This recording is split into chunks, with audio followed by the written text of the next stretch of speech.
Қола дәуірінің Орал тауының шығысынан Ертіс өңіріне дейінгі аралықты қамтитын мәдениеті Алакөл. Қаңлы елі беске бөлінді, оны кіші хандар басқарды. Шыңғыс ханға адал қызмет көрсеткен үшін Күй үн чүн сән тайжы деген атақ алған жалайыр тайпасының билеушісі Мұқылай. Әскери демократия заманында сарматтардың ішкі сыртқы істерімен айналысқан әскер басы. Қазақ деген сөз еркін адамдар. Атом полигоны Капустин-Яр. 1858 жылы Ресеймен келісімге келіп патша билігін мойындаған Есет Батыр. 1791 жылы кіші жүздің хан болып сайланды Ералы. Мендешев Радус Зинкович Қазақстанның алғашқы төрағалары. Ақын Бөкей ордасында Шернияз. Ауған соғысы басталды 79. 1990 жылдар демографиялық дамуымызға әсер еткен жергілікті халық өкілдерінің тарихи отанына оралуы. Адамның шығу тегін зерттейтін антропология. 1212 жылы Батыс Қарахан мемлекетінің соңғы билеушісі Османды жеңген Хорезм-шахы Мұхаммед. Бізде тәуекел десе, мына жауап Абдаллах болады. Әр уақытта естеріңде болсын. Ғимаратқа сән беретін кірпіш терракота. Тәуке ханның билігінен кейін 300-дің бірлігі әлсіреді. Тарихи хронологияны ретімен қойыңыздар дейді. Ұлы отан соғысы басталды 41-де.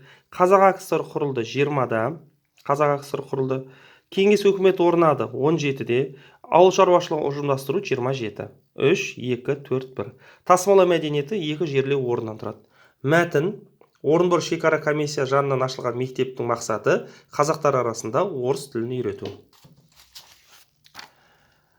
Сонымен қола дәуірінің Орал тауының шығысынан Ертіске дейінгі аралықты қамтитын мәдениеті Алакөл. Қаңлылар өзі беске бөлінеді, оны кіші хандар басқарады. Шыңғыс ханға адал қызмет көрсеткен үшін Күй үн чүн сән тайжы деген атақ алған жалайыр билеушісі Мұқылай. Сарматтарда әскер басы ішкі сыртқы іспен айналысады. Қазақ деген сөз еркін адамдар. Атом полигоны Капустин-Яр. 1858 жылы патша билігін мойындаған Есет Батыр. 1791 жылы кіші жүздің ханы болып сайланды Ералы. Мендешев Радус Зинкович Қазақстан АКСР төрағасы. Ақын Шернияз. Ауған соғысы 79. 90 жылдар демографиялық дамуымызға әсер еткен жергілікті халық өкілдері тарихи отанына оралды. Адамды зерттейтін ғылым антропология.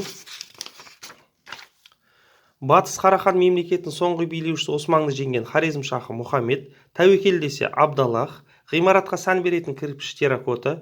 Тәуке ханнан кейін 300 бірлігі әлсіреді. Ұлы отан соғысы басталды 41. Қазақ АКСР 20. Кеңес өкіметі орнады 17. Ұжымдастыру 27. Тасымалау мәдениеті 2 жерлеу орнынан тұрады. Және Орынбор шекара комиссия жанынан ашылған мектепте қазақтар арасында орыс тілін үйретеді.